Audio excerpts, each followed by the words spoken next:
Hello friends, এটা কিন্তু গত বৃহস্পতিবারের ভিডিও। সেই দিন 11টা পর্যন্ত পড়ানো, দুটো ব্যাচ, তারপর রেশন আনতে যাওয়া। আর সে কি কেলেঙ্কারি গো! রেশন আনতে গিয়ে সকাল থেকে লিঙ্ক ছিল না, 10টার পর লিঙ্ক এসেছে। 11টায় গেছি, এসেছি 1টায়। তার মধ্যে তো দিদি সারপ্রাইজ দিয়ে দিল, এসেও গেছে, এমনকি যেখানে রেশন দিচ্ছে চলে গিয়েছিলো। জানো, আমি তো পুরো অবাক হয়ে গেছি। তো আমার কন্ডিশন দেখতেই পেলে, যাচ্ছে তাই অবস্থা। আর এদিকে মা কিন্তু রান্না করছে। দিদি কিন্তু কিচ্ছু খাবে না আমিষ জিনিস, পুরো নিরামিষ। গোটা শ্রাবণ মাস নিরামিষ খাচ্ছে। আর কত জিনিস এনেছে দেখতে পেয়েছো।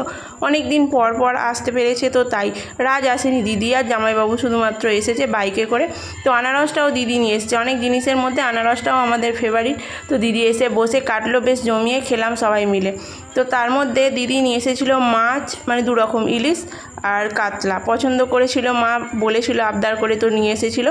তার মধ্যে একটা ভেজে রাখলো রাত্রে খাওয়ার জন্য। খাওয়া দাওয়া নিরামিষ করে নিয়ে মালপোয়া ভাজলাম। রাজ তো আসেনি, তাই দিদি নিয়ে যাবে বলে।